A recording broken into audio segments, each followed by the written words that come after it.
Welcome everyone. So I've started recording this meeting, so I'm going to make as much of this available online after the fact as possible. So for those who couldn't make it, or if anybody needs to leave early or just wants to go back and see things again, we'll be putting most of this online. I won't record the discussion when we get to that at the end, so feel free to participate in that and not worry about being recorded.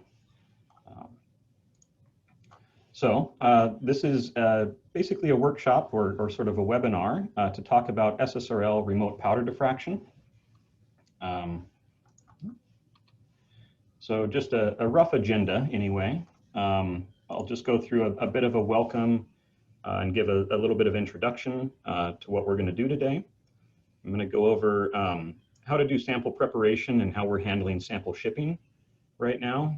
Tim's going to go over how we do remote login to our Beamline computers.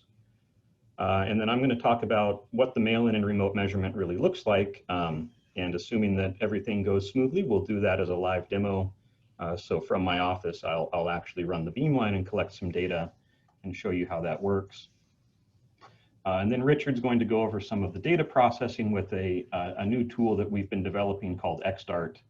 And then hopefully we'll leave plenty of time at the end for some question and answer and discussion. And I'd really like to get participation from that and make sure that what we're doing is in line with what our user community really needs. So let's jump in. Let's start off by talking about why we're working on remote and mail-in capabilities. So SSRL, and indeed all of the US light sources, have been working to improve the remote access capabilities for a number of experimental techniques. Today we're just going to talk about one of those, which is powder diffraction. And we're going to talk about this specific to SSRL and Beamline 2-1. So why do we want to develop these mail-in and remote experiment capabilities? Well, the main reason is that users make up a large and important part of the workforce that lets us keep our Beamlines running. So really, we rely on you to come and help us keep things running and really be productive.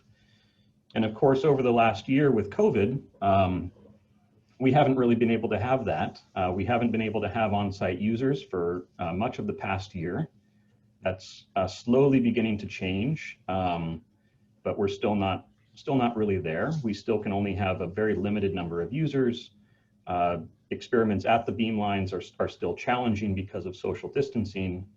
And so really we need a way to enable users to continue to do their science, because not having on-site users has put a large burden on Beamline staff to do a lot of the hands-on work. And it's also reduced the number of user experiments that we can accommodate, and really the science that we're able to deliver has suffered as a result.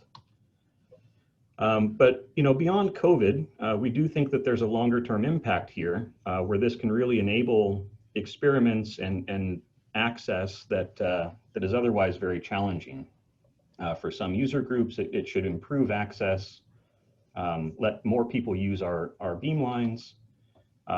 Also, it should improve the number of samples that we can run through. We should really improve our efficiency if we can implement some of these tools effectively. And it lets us standardize some of the more common techniques. And there are definitely benefits to this. From the operations side, things get a little bit simpler if we don't have to accommodate multiple ways of doing essentially the same thing. And it also, I think, improves the quality and again, the throughput. So what we're going to go over today is really just cover what we've been doing. So over the past year, in addition to doing what we can to keep the user program running, we've really been doing a lot of development to enable these remote tools. And I think it's important that we inform the community of what we've been developing and what's available. And really, the idea is for you to come away from this thinking of what you can do with these tools. So in some ways, this is going to change the way that we can do some of our science. And so I think we want our users to rethink a little bit of how they use our Beamlines to take full advantage of these newer developments. So today we're going to talk about powder diffraction and specific to Beamline 2.1. I don't expect that everybody on the call is super familiar with this beamline, so I wanted to give a brief overview of what the beamline is and what we do for powder diffraction here. So this is just a photo taken from the hutch door of the beamline. It's a two-circle diffractometer. So we basically have a sample angle and a detector angle. The beam is coming through here. This is a bending magnet beamline. We typically operate between 6 and 17 keV. For most of our mail-in program, we're looking to operate just exclusively at 17 keV. But for any kind of remote or on-site access, that full energy range is available. So the sample sits in the middle. We can accommodate a number of different sample environments, although we're going to talk about only one for this work today. And we actually have two detector setups that are spaced on the same 2 theta arm about 70 degrees apart. So on the left is the Pilatus 100K. This is a small area detector. And then it's difficult to see, but the other arrow is sort of pointing to it. We have an analyzer crystal setup for a point detector for very high resolution. There's also an ion chamber in front of the analyzer crystal that we can use for sample alignment. And these two are installed simultaneously, although we don't run them simultaneously because when the photomultiplier tube is installed for the analyzer crystal, as you can see, it gets pretty low and there's a collision risk with the table. But the changeover is very straightforward if you wanted to use both detector setups. We also have a beam stop that can be motorized, so it can be easily moved out of the way for alignment, or it can easily be removed completely if you need a little bit more space. There is not right now a photodiode in that beam stop, but there is a photodiode in that beam stop. Unfortunately, the connections are broken, so we're not using it at the moment, but in the future there will be, and so you can use that for direct beam alignment as well. So today we're going to focus on using the Pilatus 100K area detector. And just to give a brief overview of what data collection looks like with this, it is an area detector. And so each image covers roughly 6 degrees in 2 theta. So you can get that in a single shot. And a full diffraction pattern usually takes on the order of 1 to 5 minutes, depending on the range that you want to cover and the count time that you really want to get for good statistics. You can take fairly large steps because you have that 6 degree coverage. And so you can get this full diffraction pattern in on the order of tens or maybe 100 different frames that we then integrate and stitch together. And that's something that Richard's going to talk about later. So this is just an example. This is a diffraction pattern of lanthanum hexaboride taken in a capillary. This one is a little bit of overkill in terms of both the range and the counting time that we used. So I think this took a little under 10 minutes to collect. And if you want to get some sense of what the data quality looks like, we can fit those peaks and plot the full width half max versus 2 theta. And so you can see that at low angles, we have a full width half max of about 0.025 degrees. We do get some broadening as you go out in 2 theta, which is expected for a number of different reasons. And if you look at the Q resolution function on the right, it actually improves at higher Q. But this is pretty competitive, I think. This is not quite at the resolution that you would get from an analyzer crystal. So this is maybe a moderate to high resolution instrument, but this does tend to be better by a significant amount than what you would get on a lab source. So that's kind of the instrument that we're looking at. And we're going to now talk about the remote and mail-in capabilities that we've been developing for it and what you can do with those. So I'm going to start off, we're going to more or less follow the typical experimental procedure. So ignoring things like getting access and being allocated beam time, we're going to talk about sample prep and shipping. So basically making the samples, getting them to the beamline. And then we're going to talk about the steps that you would go through to actually run the experiment, remotely logging into the Beamline computers, conducting the measurements, processing the data, and go through and sort of in that logical order. So I'm going to talk by just going over, or start by going over some of the sample prep and shipping. Yes.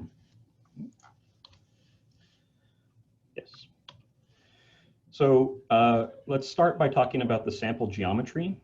Because we're using a robot to do sample changes, which we'll learn a little bit more later, we have to standardize our sample geometry. And we're going with a capillary geometry largely for simplicity.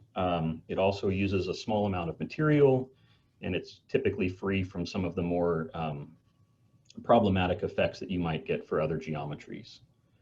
We are using capped-on capillaries, so in the longer term, high temperature is not really going to be very accessible, but low temperature is for these. If we wanted to go to high temperature, we would have to do some changes.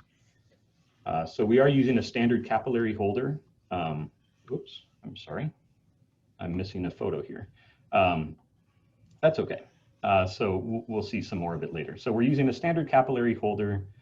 This is based on the macromolecular crystallography crystal caps that a lot of the protein beamlines use. These are also almost identical to the ones in use at APS 11BM for their mail-in program, if any of you are familiar with that. And they're very easy for the robot to interact with. And so unfortunately, some of my photo or images didn't come through here, but this is just a view of what the gripper on the robot looks like that can then grab onto the cap. We'll see the caps a little bit later. I do have other photos of them. So the steps then to do this is the user would receive a sample kit. We would mail this out. So you would receive something that looks like this. Up on the top right is actually what you would get from the APS. And so you have this mounting base. You have these capped-on capillary tubes, and then there's a magnetic cap that fits on top of this mounting base. You can see a photo down here of the cap inside of that, or the cap on top of that base. What we would be sending you is a number of these sample bases. They have a barcode and a sample ID number on the bottom of them. We're also going to send you some sealing clay. This is just standard modeling clay that you can use to seal the capillaries. We'll send you some empty capillaries so that you don't have to worry about that. They need to be a certain size, and so you do need to use the ones that we send you. And we're also sending a pin gauge, which is just a precision ground, very small diameter rod that fits down the capillaries that you can use to sort of push the powder down into the capillaries. And so this is what you would receive as a sample kit. You would then load up your samples. I'm not going to go over how to actually do that. There are a couple of YouTube videos, one that we've made specific to what you would get for Beamline 2.1. The APS also has a few of these. These top two links are for the APS. So you could definitely go and watch those. I feel that the best approach is actually to find what works best for you. The way that I have found is not necessarily what you will find easiest, but as long as the end result is what you want, then I think everything is fine. So there are some tools available online, some tutorials to get you started, but I think you just need to get a feel for it. Also, as part of this, after you get sent the sample kit, we will email you a link to a Google spreadsheet where you can enter in information about each of the samples. And so I just have a little snapshot of one here. On the left, the leftmost column is the sample ID. So this will match the barcode and the ID number on the bottom of the base. The capillary diameter is specific to those bases, and so that's already filled out. And then all of the fields in green are what the user should provide.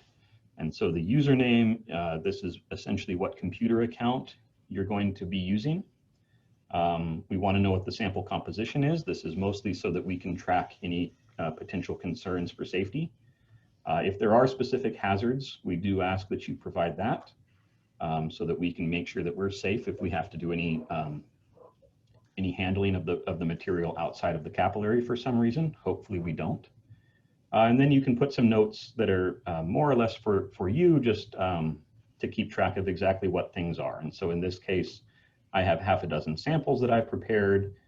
from various things that I found in the lab. I'm using my account, the proposal number that this beam time is being run on. I provided the sample composition and then some notes so that I know a little bit more than just the composition about what these are. After you've loaded the samples, we do need to get them to the Beamline. And so we've built just an online form that you can use for the shipping. You can provide the spokesperson name, the proposal number, and email address, and then a few other pieces of information, and this automatically generates the shipping and a return shipping label. It also sends an email to notify the Beamline personnel that you've done this, and so that we should be expecting a package. And this is actually being used for all of the Beamlines, all of the material science Beamlines, and a number of the spectroscopy Beamlines at SSRL. So this is SSRL wide right now. But this is what we would ask you to use to ship the samples to us, because it lets us know, and it also does generate the return shipping label. So after we receive your samples, then we do the measurement. I'm not going to go over this in great detail because we're going to do it later. We're going to do a live demo. But just to give you some idea of what happens once we get your samples, we're going to mount them onto these 3x3 cassettes. We have 3 of these mounted on a plate at one time. So we can load 27 samples at one time.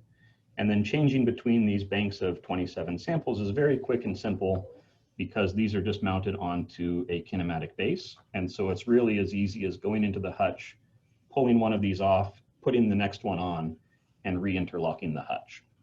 And so the sample changing, the hands-on sample changing time is really minimized quite a bit, and you can get through 27 samples without ever needing to open up the hutch or have a person physically go and do anything. This is just kind of what the robot looks like using one of those sample banks. The mail-in program can be done completely automated. So you send us samples, we measure them, and send you data. Or we can do this in a remote access manner, where we will load the samples into the hutch for you, and then you have full control remotely of the Beamline computer and the robot to decide what order you want to measure your samples in, exactly what measurements you want to make, and you can do this fully remotely.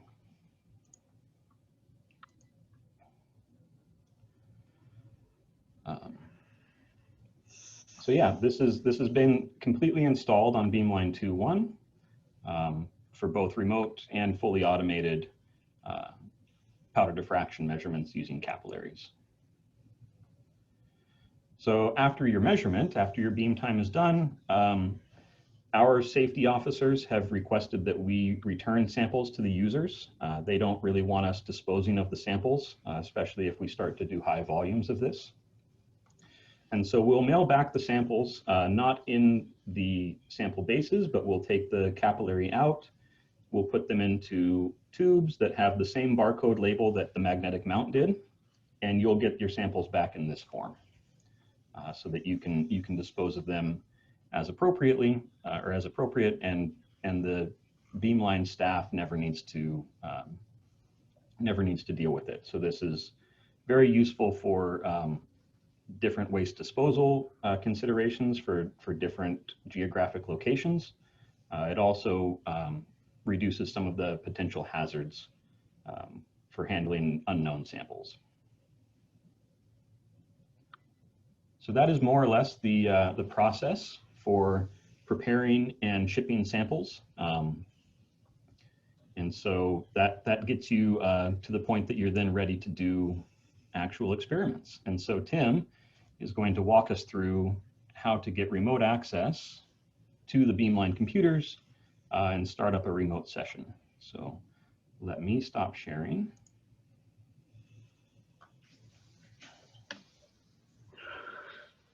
All right. Good morning, everybody. So yeah, I'm going to go over what a new user or a returning user would do in order to run remote access beam time at SSRL, specifically to Beamline 2.1. So let me share my screen.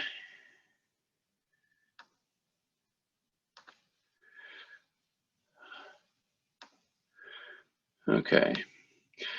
Yeah, so set up the remote infrastructure such that whether you're a new user or a returning user, the amount of steps involved in running a remote beam time have been minimized and kept with the same type of workflow beam time environment that one would be used to.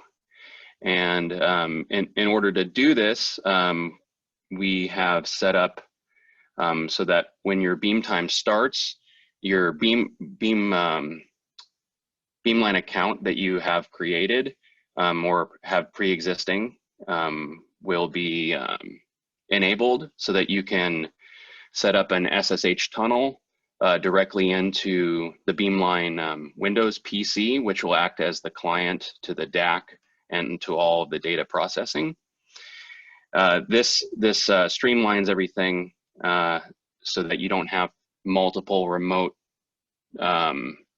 desktop connections into the DAC system or the analysis system, and you also don't have to worry about any type of VPN. So I'm just on a normal web right now from my home, and so there's a variety of ways that you can SSH tunnel. I'm gonna show with an example using MOBA Xterm, which is a free SSH and X server and SSH tunneling program. You can we have documentation on this if you're a new user, and also if you use Mac, we have documentation on actually how to set up this SSH tunnel using Mac with no additional software. So I'm going to go ahead and start MOBA Xterm up.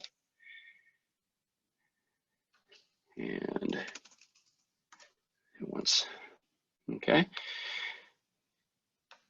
And I should point out too, so the SSH tunnel is so that you don't have to use a VPN. And so, like I said, we enable your Beamline account ahead of time, such that when your time does start, you can remote desktop in. That period of having it enabled to remote desktop into the Beamline computer will end once your beam time ends. Okay.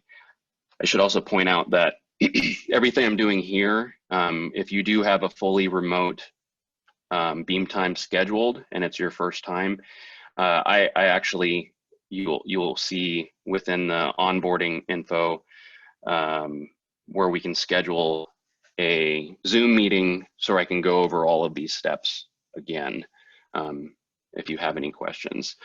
Okay, so this is MOBA Xterm. I clicked on this button up here called tunneling. And so I've already set this up, but and I have a few different configured tunnels. I'm going to go ahead and click on the settings of this so you can see what we're doing here. So the biggest thing is you can see that you have this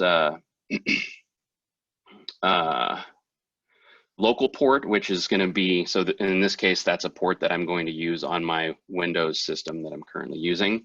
And then we have this SSH tunnel into SSRL XFS.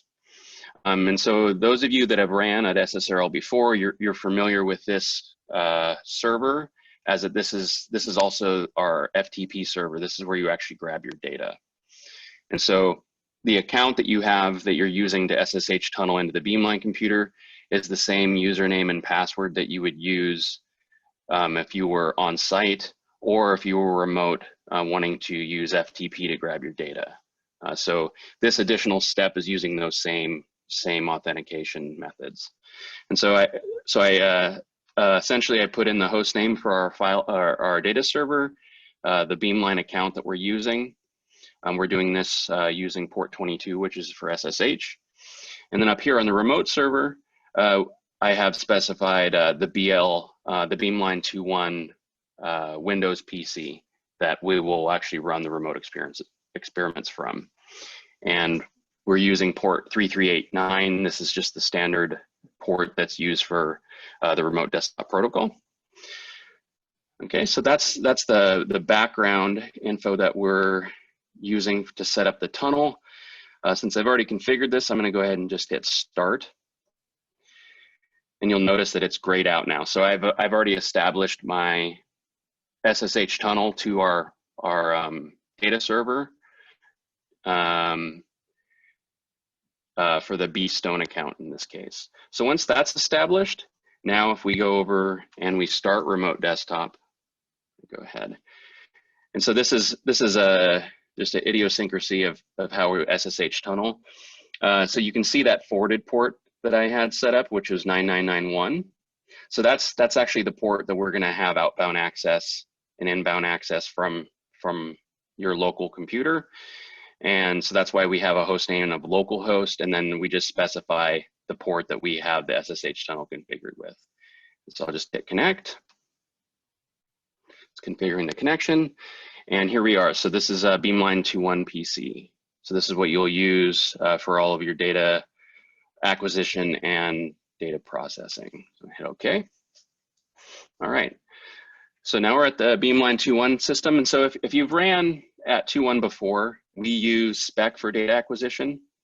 So instead of now remote desktoping in or using no machine to remote desktop into our DAC to keep it lightweight, we also now are also using MOBA XTerm again. And I'm going to go ahead and start a local terminal. And so what we do is, instead of logging into our spec system at Beamline 2.1, we're just going to establish just an SSH terminal session to our spec DAC system. So I'm just going to do SSH BL2-1 LX. And so the system or MOBA XTerm has a built-in X server.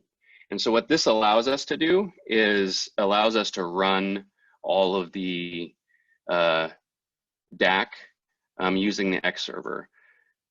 All right, so I went ahead and I'm starting up spec. Should see another window pop up here. Oh, there it is, it's hidden. It's a little slower than usual, I think, probably from multiple webinars here. All right, and so right now we have spec running, and I won't go into too many of the details with spec, but we have spec, we have our info server that we use for any DAC clients that we use, and then just our standard motor monitor that shows all of our motor positions in real time. And so we'll, as Kevin mentioned, today we'll be using the Pilatus 100K. And so with that, for visualizing raw data, we normally at 2.1 use, or one of the XV. And so I'm going to go ahead and also start up that so we can, oops, ADXV 100. Start that program up. And so if I move this window out of the way, you'll actually see the most recent image that was collected using the Pilatus at Beamline 2.1, looks like lab 6. And so the last step that we typically would do at 2.1 before starting any experiments with the Pilatus is also to initialize the Pilatus detector. And that's just a command in spec called cam start that initializes and calibrates the detector and starts all of the controls that we need. So that'll take a few minutes to start. And again, like I said, all of these steps, if you are starting a remote beam time for the first time, we can schedule a Zoom meeting like this so that we can go over any steps or questions that you have. When you are running a remote beam time, we have a couple different tools so that multiple people can see the experiment without having to tunnel themselves.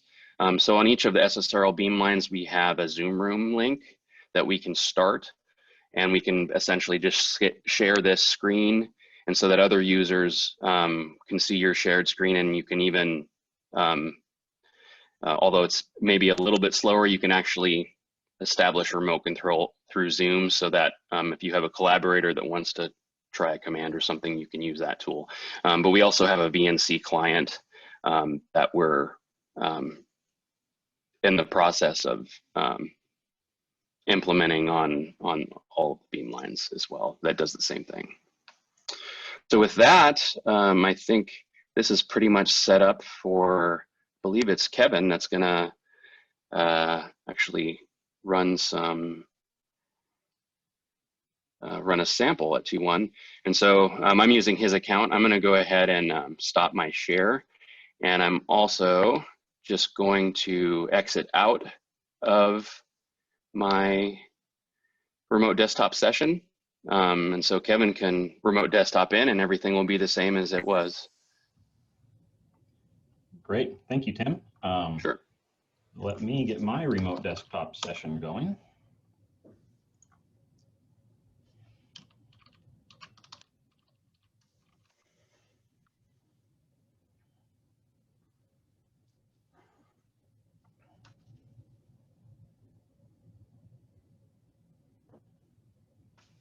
Mine takes a minute to get connected, it seems.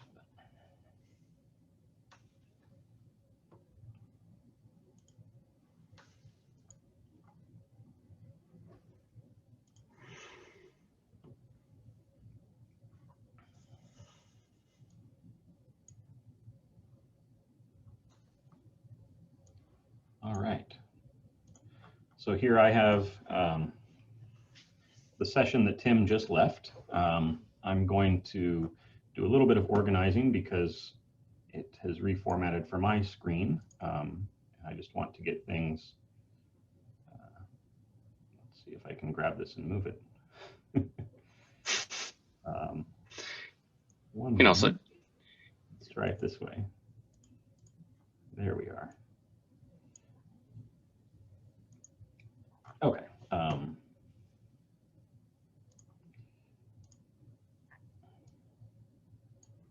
I apologize. You're just going to have to watch me reorganize Windows for just a minute. Okay. All right. So we now have full control over the Beamline PC and the DAC through spec.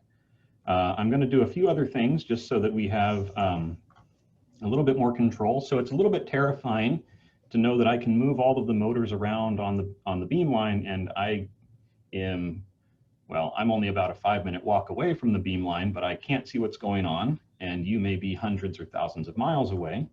And so you'd really like to know what's going on inside of the hutch. So I'm going to launch a few, there they are, in-hutch cameras so that we can see what's going on. We have 2 of these right now, and so I'm going to launch both of them. And let's just resize this to something convenient. Okay. So if we look at this one at the moment, this is sort of a wide view of the hutch. This is from a slightly different angle from the picture I showed before, but the beam is coming more or less from here. This is the Pilatus. It's up at about 45 degrees right now. The sample would sit here. This is our sample changing robot. And let's see if I can use this well enough to zoom in on something. Apologies for the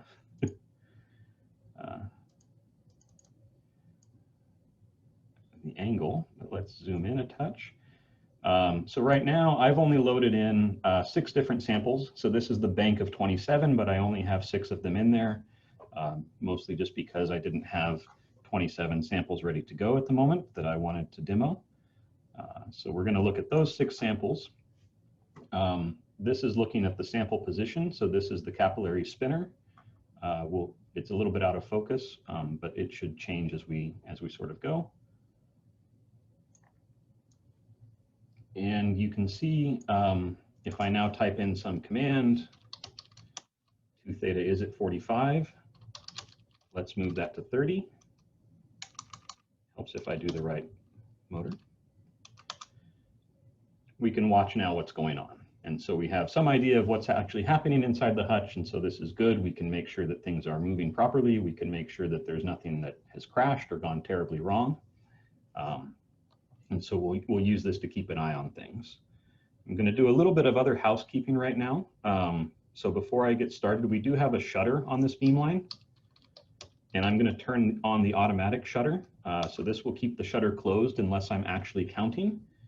So we're protecting the sample, and we're more importantly, perhaps protecting our detectors. If we happen to put them into the direct beam, we'll have the shutter closed unless we tell it to do a count. So we're a little bit more safe that way. We have some filters in. I'm going to take all of them out. So I don't want to attenuate the beam right now. So this takes all of my filters out, but I still have the shutter in, so I'm actually not getting anything until I tell the DAC to do a collection. I also need to do one more command to enable, we have a motorized linear stage that the samples sit on. That's not, oh, actually it is available. So I think we're okay on that. We can skip that step. So I'm now going to set up, right now, if we look at where we are, I'm in my root directory. So I'm going to use typical Linux commands to navigate into my data directory. And I'm going to make a new directory, which we will just call remote powder diffraction demo. We can move into there. I'm also going to make a directory called images, where I'm going to put all of my Pilatus images, the raw image data I want to put into there. I don't want to clutter up my main directory. So now I have just that images directory. I'm going to enable the Pilatus detector. So this basically tells it that when I want to do a scan or I want to do a count, I want to make sure that the Pilatus takes an exposure. We can also set regions of interest on the Pilatus, which is being shown here. Right now, they're all just set to 0, so they're not doing anything. But we can set up to 16 of those and use them as essentially point detectors if we want to do alignment or get kind of a rough idea of what's going on with a particular scan. I'm also going to create a new file, which I'm just going to call setup, so that if I do any scans, I actually have a file that it's going to write to. So I've made this images directory. I need to actually tell the Pilatus that that's where I want to put things. So any of our Pilatus commands start with PD for Pilatus detector. If you just type PD and hit enter, it gives you the full suite of commands that you can use. I want to do PD save path. So I'm going to tell it where to put all of the images if it saves them. And that's going to be in data, RPD demo, images. And then I'm going to just make sure by saying PD save that if I'm doing any scans, it is going to take the image and actually save the image. When I'm doing alignment, I maybe don't care about my Pilatus images because I'm not collecting real data with them. And so you might turn that off just to save space and not clutter up with a bunch of images that you don't care about. But you also want to make sure that it is saving the images when those are the data that you want. And so I'm just going to turn it on now. And if I take a few images that I don't really need, I don't mind so much. Okay, so there's no sample in right now. The problem that we're running into is that we don't have a way of doing that without the robot. So I'm going to do a few things here. I'm just going to launch Anaconda. We'll clean this up with a shortcut on the desktop a little bit later, but bear with me as we go through it this way right now. I'm going to enable our robot environment, and then I'm going to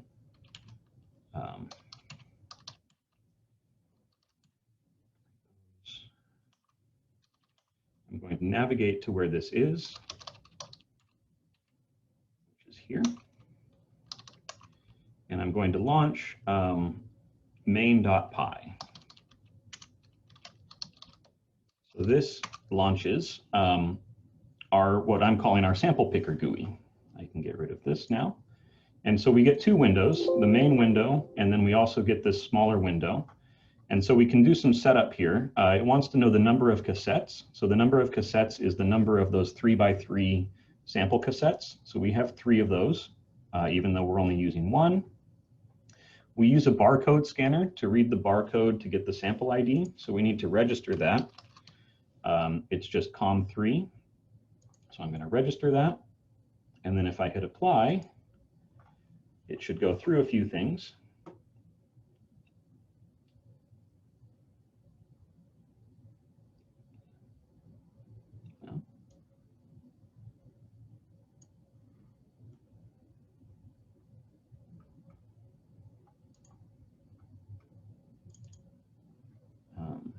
I want to see what our robot is doing a little bit as well.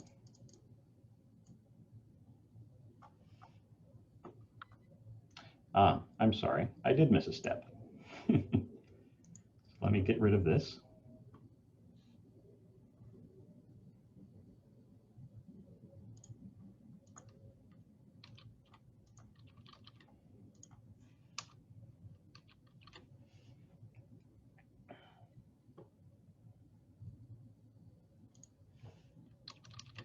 Maybe. There we go. Okay.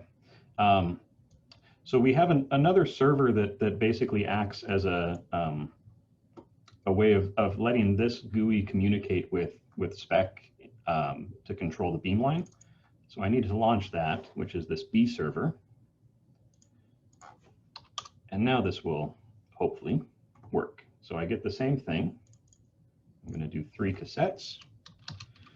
I'm going to register the scanner. You'll also see the robot is moving. It's basically initializing the robot as we go through this.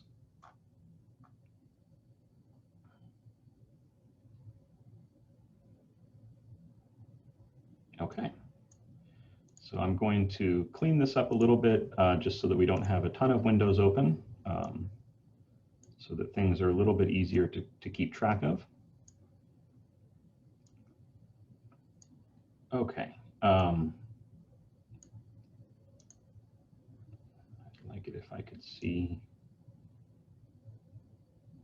Okay, we can see most things now. So I've got my 2 camera views. I can see my detector up here, or at least part of it. I can watch what spec is doing down here. I can use my motor monitor to make sure that everything is where it should be. And I also have my sample picker GUI, which is what I'm going to use to go through a few things. So before we do that, I just want to do a couple of checks, and I'm going to do this through spec.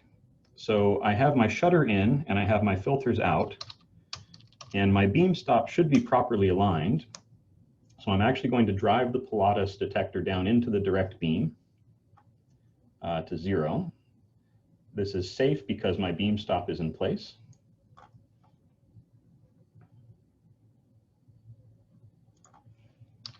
And so if I do a count, I can take a 1-second exposure and I can see what the Pilatus looks like. And so you can see the shadow of the beam stop. There's a little bit of a ring from a capped on window that we need to do a better job of shielding out. There's a little bit of stray scatter that's coming off of the beam stop itself. But here's the shadow of the beam stop, more or less at 2 theta 0, and then radially outward from there is 2 theta. And so we can really get down to quite low angle. The beam stop itself, I think, shadows up to about 2 degrees. We can work to improve that if you want to get to lower angles than that, but that's sort of a standard thing, and that usually covers most use cases. Okay, so the beam stop is in place. We have beam because we can see something on the detector. And so now what I'd like to do is actually get a sample loaded in. So I'm going to zoom back in so that you can watch this camera here a little bit and watch the robot. So we're going to do this in 2 steps. On the sample picker GUI, let's get ourselves oriented a little bit. These are the different cassettes. The center one is 0, so I want to pick that one. If I did want to move to one of the other ones, I can pick either -1 or 1. If I click load that cassette, it should move this. Yes, you can see it slowly moving the sample cassettes over. So it's going to move to the far one here.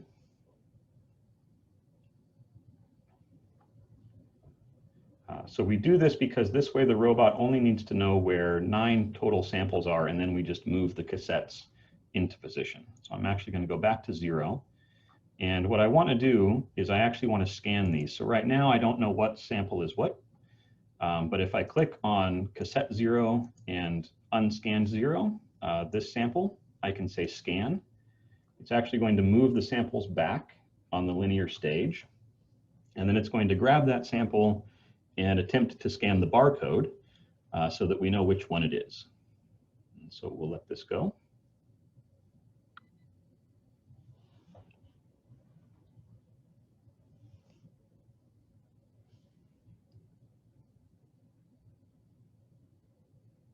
Okay, so there goes the robot. It's going to go grab that sample.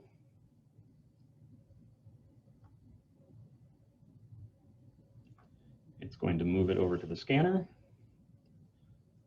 Hopefully it scanned successfully, and when it puts it back, we'll be able to see the GUI update with the sample number, the sample ID. There we go. So that one is SSRL Beamline 2-1, sample 1. So right now, the GUI doesn't know anything other than what the sample ID is, which may be enough. Presumably, you have written down in your lab notebook and in that Google sheet what sample that actually corresponds to. But we can actually do something else as well, which is we can load the metadata.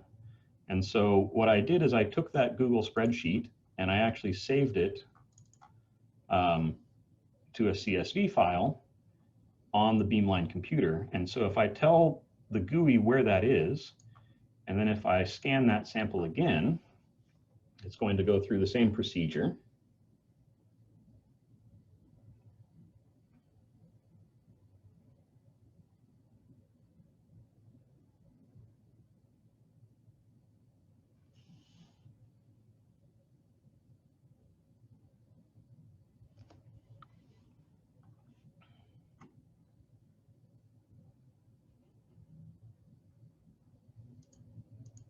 Oops, I've crashed it.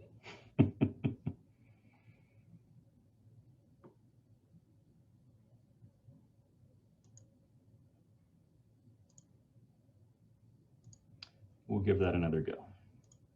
Oops.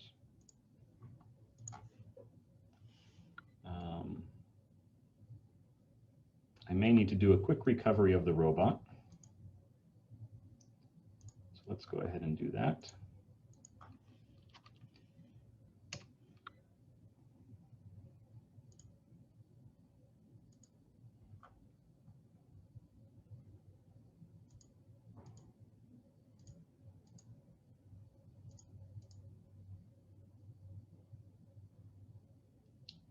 I'm going to tell it to go back to 0. And we're done here. So hopefully this is not something that you would need to do, but if the robot does crash, there is a way to get in and recover that. So let's give this another shot.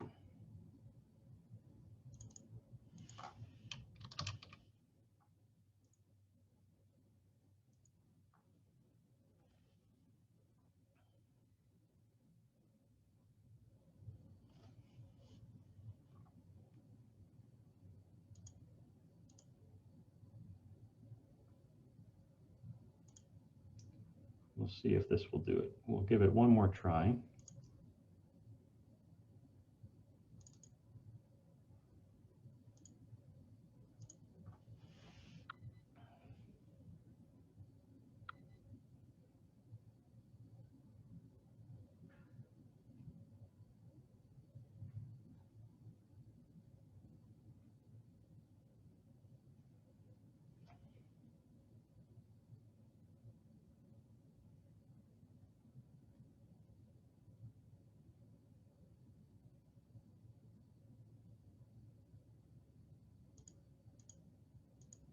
That one did not seem to scan appropriately.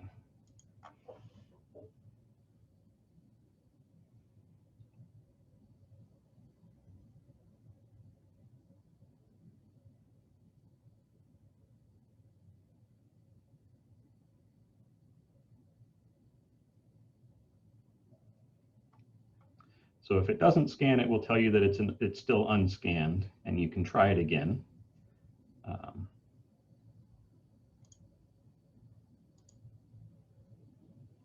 Okay. I apologize. This doesn't seem to like the metadata right now, so we're going to do it without loading that.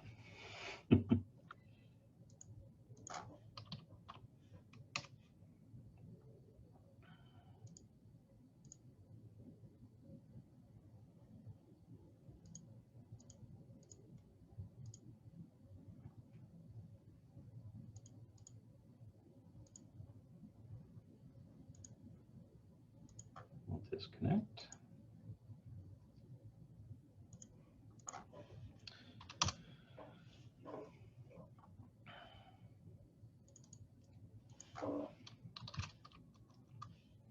So it's very possible that I've downloaded not the latest stable version of this software, but generally what you would get is the sample information, including the composition, the hazards, and any of the notes would show up in this field as well. Let me just double check. I think. Nope.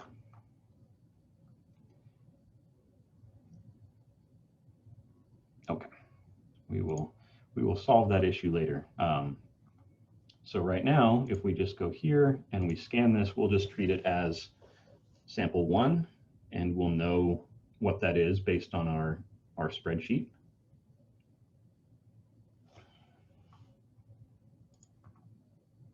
Let's see if I can make this a little bigger.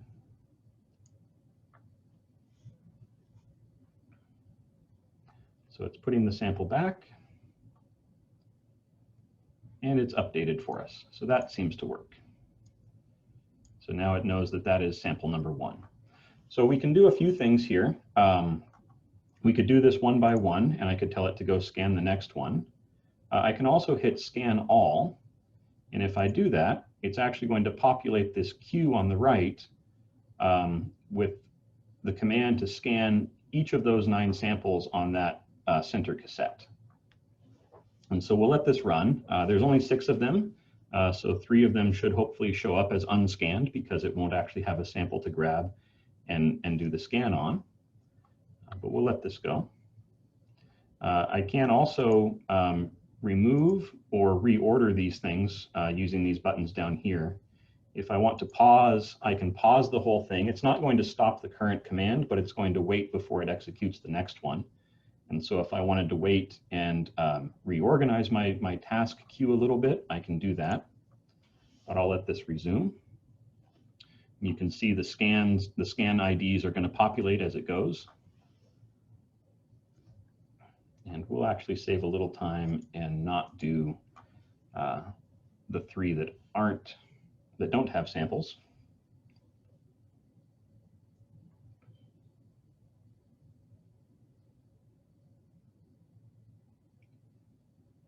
And so really what we're doing is we're going to inventory what samples are available to the robot so that we can know which ones we could actually load and look at without needing to call up a Beamline staff to go in and change out the sample plate.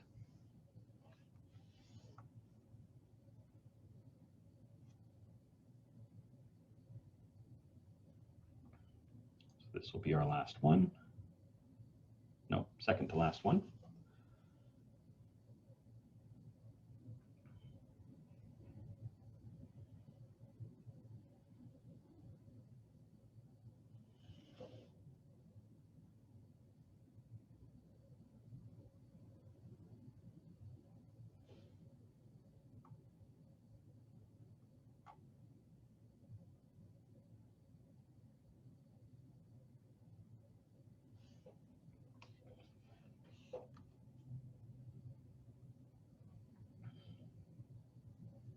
Okay, so we have our 6 samples scanned. So I can pick any of those that I like. I'm actually going to pick sample 3 right now, and then I'm going to tell it to mount that sample. So it's going to grab that sample, and we'll get both of our views here so that we can see this. It's going to pick up that sample, and it's going to put it onto the capillary spinner. goes.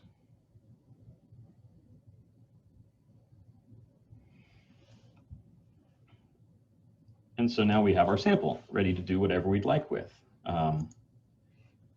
What I'm actually going to do is I'm going to open up the shutter because this is our phosphor. And so now you can see, maybe you can see, there's a bright little spot right on the top of the crosshair where the beam is hitting. If I close the shutter, that goes away. So we have that all ready to go. We know that we're hitting the sample. We can also start the capillary spinner. So we can just use the command start spin, and this should start spinning our capillary. Watch the light again. So we have our sample. It's ready to go. We can do the command stop spin to stop the capillary spinner. And so now let's do some data collection. So we'll use this as our sample monitor. I apologize, I don't quite know the best way to organize the screen to make everything as visible as we can make it. But I would suggest watching this camera view, and we'll watch the Pilatus images as we go. So there's two ways that we can do data collection. I should also note, if we go back to spec, when I mounted that file, it made a new file for us. And then the new file is BL2-1 robot, and then it has the sample number, and then there's a date and time stamp. And so this should be unique, and so we don't risk overwriting any of our data, and it should make sure that you know which sample is actually being run whenever you mount one. And so that all happens as soon as I say mount. Now, if I want to take that off, this mount button turned into dismount. And so if I click that, it will actually grab the sample and put it back onto the cassette. But we want to do something first. We want to actually measure this. And so there are two ways that we could do this. They're largely equivalent. They actually are exactly equivalent. I can just use spec, and I can set up a scan as I normally would, a scan 2 theta, maybe from 3 to 43 degrees, essentially 1 degree steps and 1 second per point. Or I can use the sample picker GUI to do the same thing. So I can do either an A scan or what we call a P scan, which lets you either change the step size or the count time as the scan progresses. So we're just going to do a simple A scan, and I can put in the start position. Let's go from 3 degrees. Let's go up to 43 degrees. We'll take 40 steps, and we'll do 1 second per point. And so it's estimating that that's going to take about 40 seconds. That seems right. And if I click run, I'm going to just pause the queue. If I click run, it then populates that over into my queue as just a spec scan. And if I play that, it should start the capillary spinner, and then it's going to start the scan. Let's get rid of this. And so you can see the images update as we move to theta. To the right, sorry, this is tilted. So to the right is higher 2 theta, to the left is lower 2 theta. So there comes some of our diffraction, our rings, our powder rings, marching across the detector. You can also see, or maybe you can, this is the phosphor, so you can see the little light, the spot light up as the shutter opens and closes as we count. So when the motors are moving, the shutter closes and the sample goes dark, and then when we're counting, the shutter opens and it lights up.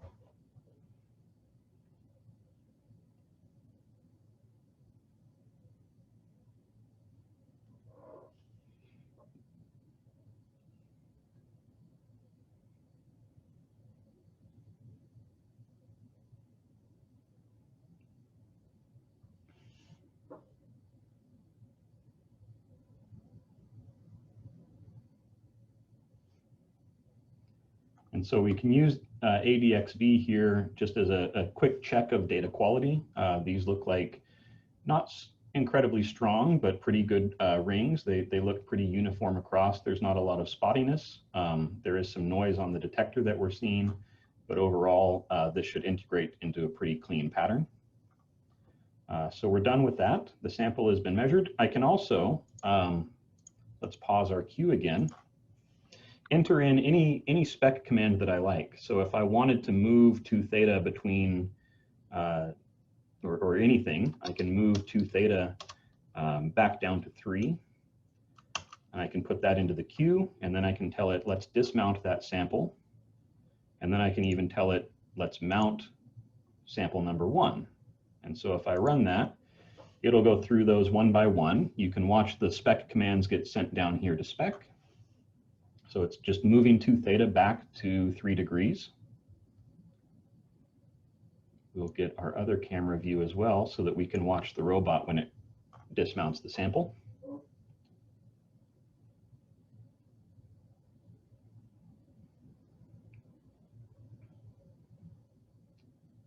It's grabbed it.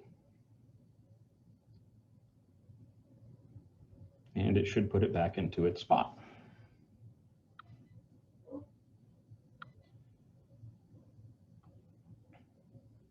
And now we should go grab the first sample.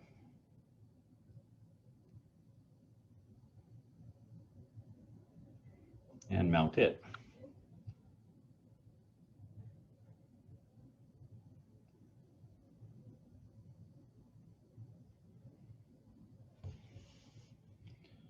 And there we go. So now we have sample number 1 all loaded and ready to go. It also has made a new file name for us. So now it's BL2-1 robot 0001 with a new date and timestamp. And now we could actually do the same thing. If we just said run, again, it's going to collect that data for this sample. This sample is lanthanum hexaboride. So we should see some very beautiful sharp peaks. There's one. If you want a rough idea of what this looks like, you can draw a line across ADXV and it'll just give you a small line cut. So this is just a single pixel wide line cut that gives you a rough idea of what the peaks look like and how strong they are. And so we can watch this as it progresses.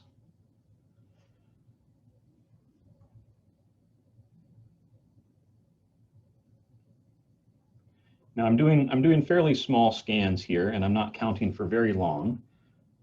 So each of these scans is taking about 40 seconds, and so I could, if I wanted to continue like this, get through these samples in about a minute or two apiece. That's great if you're screening samples. If you want to take real data, you'd probably want slightly higher quality. For something like lanthanum hexaboride, this is going to actually give us beautiful data, but unfortunately not all samples are quite that good. So let's go ahead and dismount that sample. And there we go. We can watch the robot do its little gymnastics.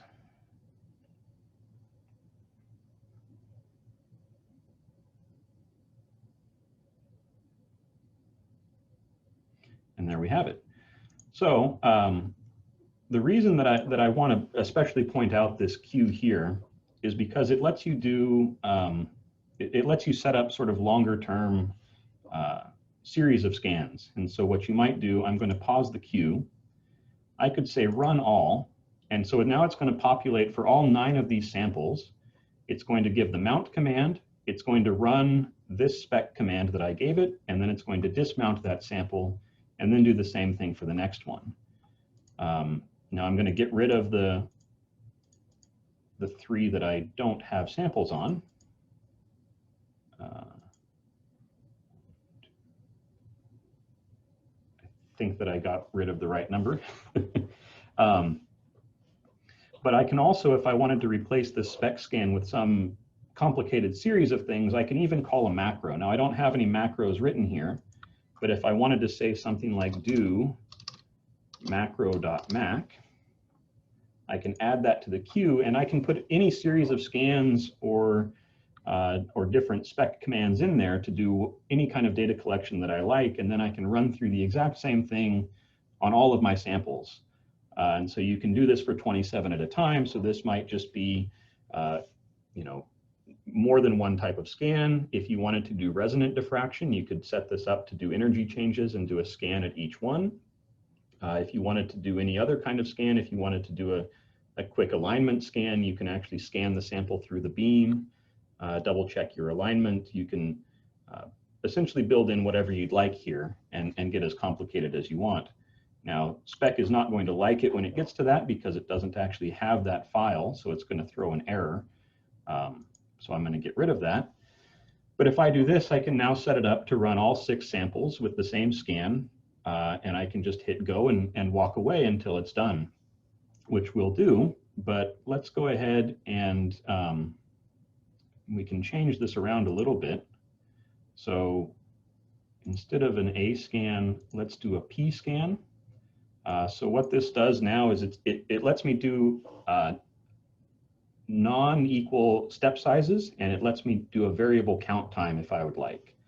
So I'm going to start again from 3 degrees, and we'll just do a fairly short one and go from 4 to 43 degrees.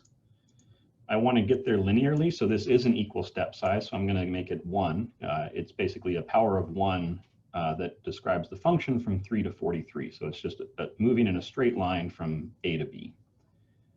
But I'm going to do a different count time. So I'm going to start at 1 second, and I'm going to go up to 5 seconds a point. And let's just do that linearly as well. This is not ideal for a variable count time measurement, but it's going to be okay for this. We're going to have our motor is 2 theta, and we're going to do, again, 1 degree steps. So it's now estimating that this is going to be about 120 seconds to run each of these. And so if I go ahead and hit,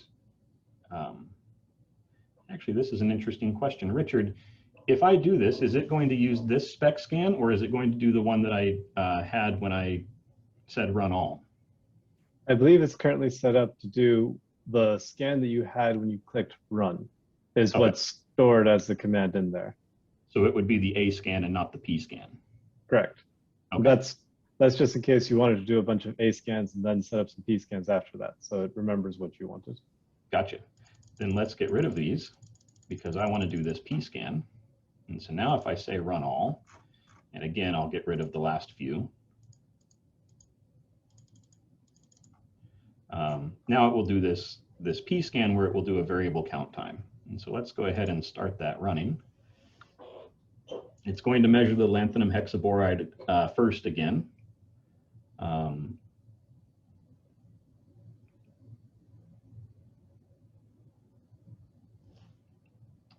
Let's get our fun camera views so we can watch both.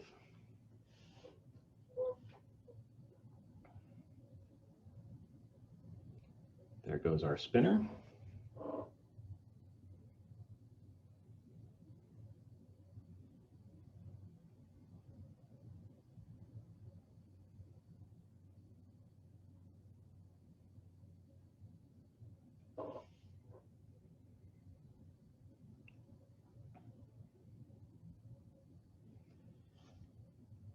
And let's get some fun colors on our visualization. And there come our Lab 6 rings again. So you can see there's a lot of overlap in the way that I do the data collection anyway. I like to have a lot of overlap from image to image. It improves the number of points or the number of pixels that you actually use for each 2 theta value. It also ensures that if there's any kind of strange background that you can catch it. And so this is a nice way to do it, and it's still not that many points. If you do this in a fully automated way, we don't actually use the sample picker GUI. So if you just want to run mail-in samples where you send us samples and we send you data, we won't use the GUI for that, but we have a standard scan setup that's quite frankly overkill for almost any sample. It's going to go from 2 to 115 degrees. This is at 17 keV, so that gets you out to a Q of, I think, 14.5 roughly inverse angstroms. So it's quite high Q data. It also has a count time that goes, I believe it's set from 2 seconds at the lowest angles up to 10 seconds at the high angles. And so it takes in total around 15 minutes per sample, which means that you could get through a cassette or a plate of 27 samples in roughly 8 hours, which was sort of by design, so that we have to change these out 3 times a day. It's not too big of a burden on the staff to do that, but it still gets us through a very large number of samples on the order of 100 per day. And so we could definitely speed that up. But right now, I think there's no need until we have too much demand for the capacity. But if you also wanted to just do quick survey scans of a large number of samples, you could speed this up quite a bit. And then you're really going to be largely limited by how fast you can load capillaries and how fast you can then put all of the samples onto this plate and swap them out, because you can really get it down to 1 or 2 minutes per sample. And so every roughly half hour or hour, you might be changing these plates and still getting quite high quality data. So there's the first sample done. We'll take that off.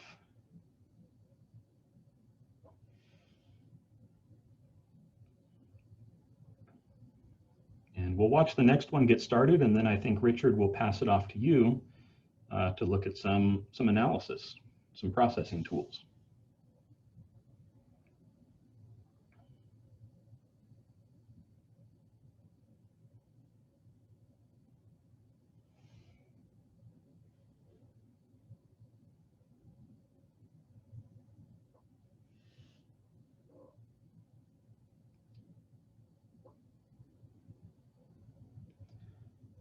So this capillary you might see is wobbling a little bit towards the end. We do measure pretty close to the metal base. That does minimize the amount of wobble in the beam.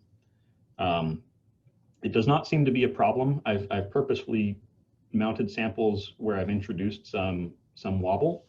It does not seem to really show up in the data quality. And so this isn't so bad, and I think it's actually not that much of a wobble where the beam is, because we measure close to the metal cap. That also means that you don't have to fill the capillaries particularly full, which is great because you don't need a lot of material. And you don't have to spend a lot of time trying to get a ton of powder into these small capillaries either. So we're just going to let this keep running. I'm going to stay signed in, but I'll stop my share and I'll let Richard take over. And we'll look at what you do with all of this data as you go.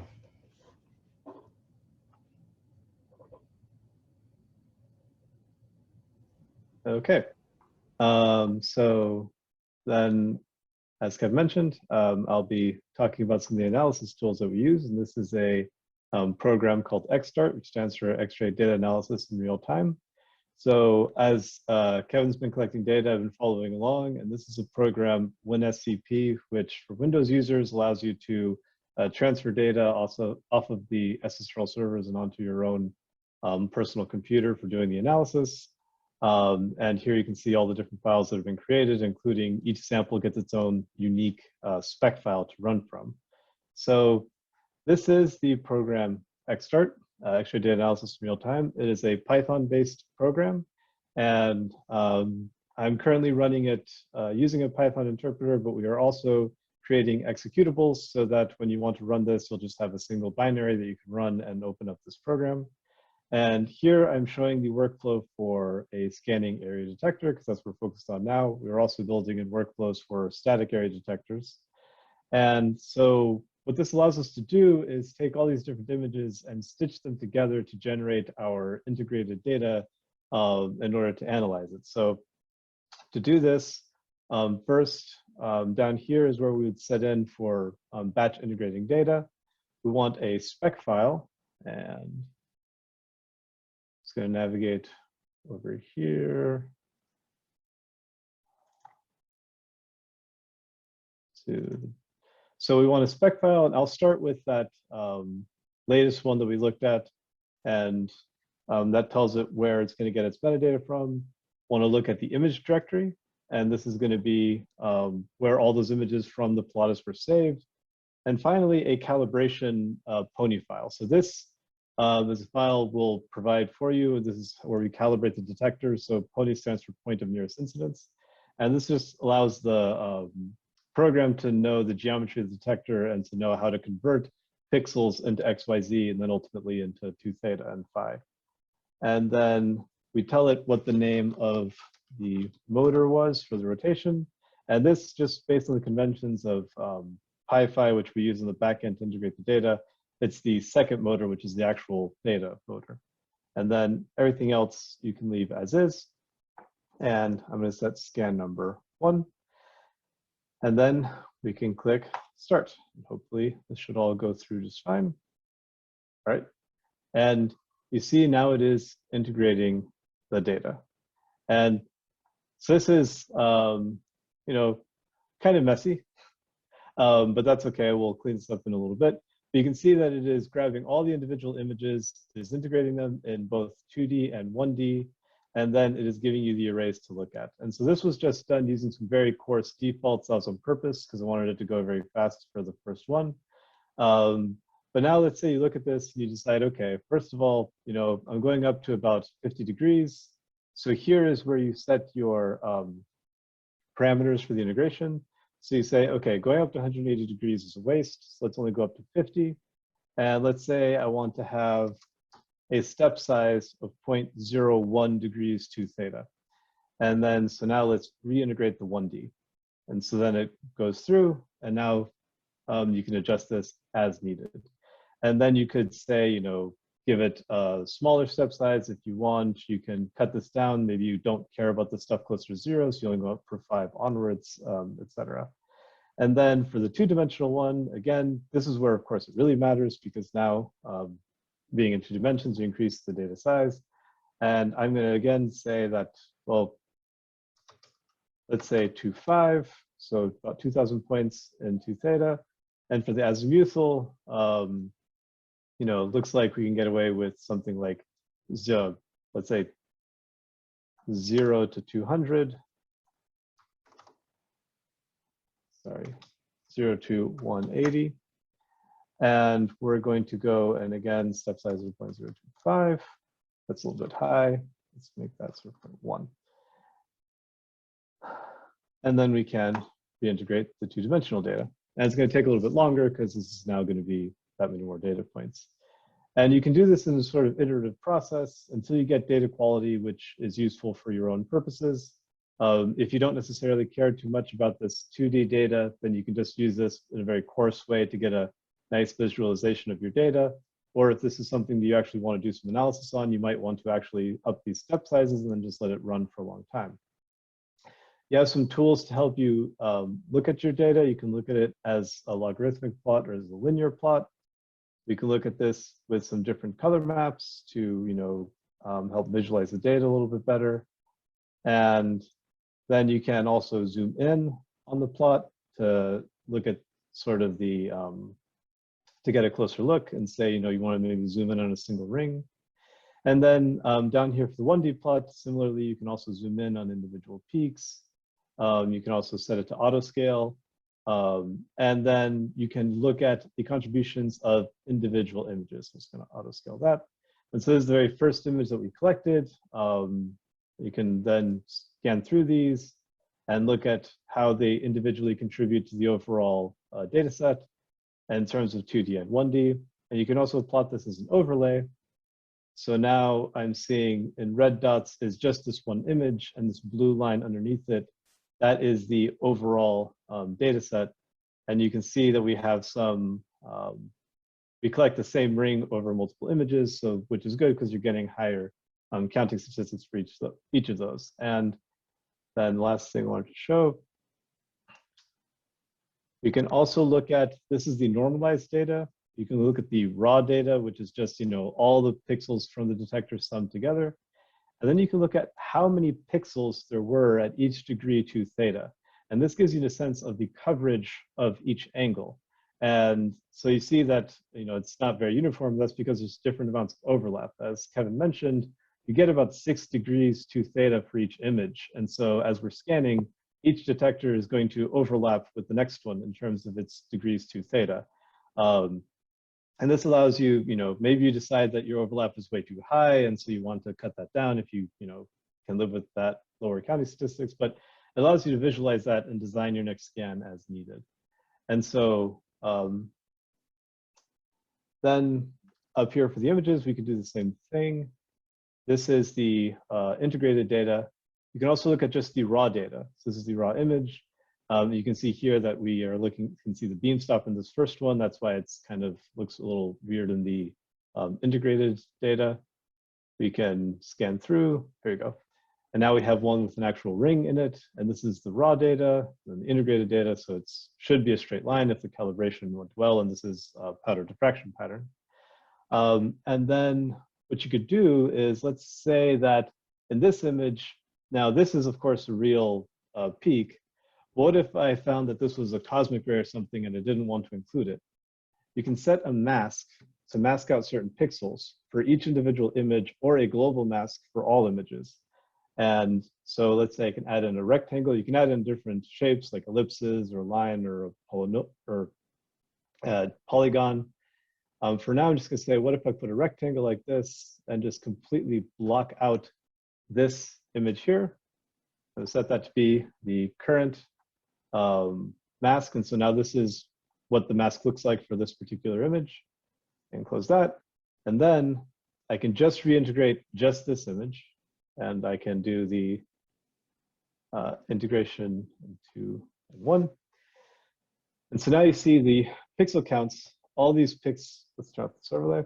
All the pixels now from that region have been taken out because they're no longer being counted. Look at the integrated image, now this is all dark. And so if this was some data, for some reason you want to block it out, that allows you to have that kind of fine-grained control, and you can set individual masks for every image, or a global mask that'll just block out certain regions for the entire thing. There's lots of parameters that are not contained here. We go to configuration, to advanced. If you are familiar with the package PyPhi for integrating data, there is a whole bunch of different parameters that you can adjust here to as you would normally do using PyPhi. And once you have a configuration that you like, if you think that to avoid having to set these every time, you can actually save these to a JSON file and then load these this configuration the next time. And it's going to automatically load the previous configuration that you saved. So if you just restart xDart, then it'll have all these parameters loaded from the last time you ran this. And that'll help, save time. So you just load this up and it'll have your parameters as you last ran them. And then if you want to save this, you can export either the current image or a one-dimensional array.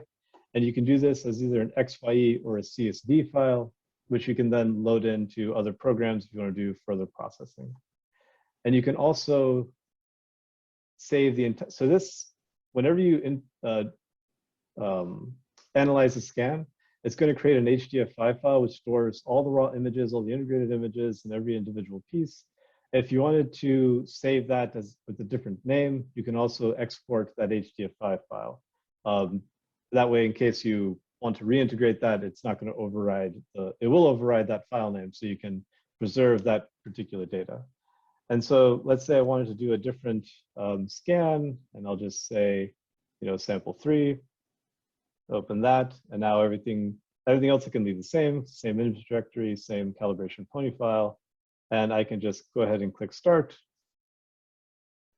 And it's not adjusting anything because it knows that I'm looking at a file, but I can go over here and load it as it's being integrated, and now we can see the data being stitched together.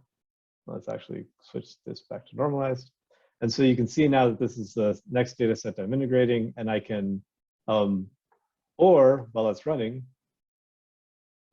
it's a little hard because it doesn't let you mess with it if certain things are going on. I can load this, it's still running in the background and it's still integrating data, but now I can zoom in on this, and I could even take a risk and try to integrate this again in one dimension. And it redid the integration for me. So I can be integrating two data sets at once. That's just going to depend on how strong your computer is. On a lower end computer, it might start to slow things down a bit if you're trying to do too much at once. But you can be looking at your data as other data is being integrated in. And the final thing I'm going to point out, I'm not going to run it because I'm not connected, but if you're at the Beamline computer, there's a version of this which is set up to monitor spec live, and even has its own command line to send commands to spec. And this will grab data as it's produced at the Beamline, integrate it, and create these HDF5 files for you so that every scan you do will automatically be integrated. And I can't show that here just because I'm not connected to the Beamline, so it'll throw an error message at me. But the parameters here are very much the same. Image directory uses a PDI file instead of a spec file. But most of the parameters in these parameters are all the same. So yeah, that covers what I wanted to talk about for the data analysis portion. And yeah, so I guess I'll kick it back over to Kevin. Thanks, Richard. We're actually just starting our last sample over at the Beamline. So this is the 6th sample. So in that time, we ran through 5 samples with pretty decent data quality. And we're just starting the last one now.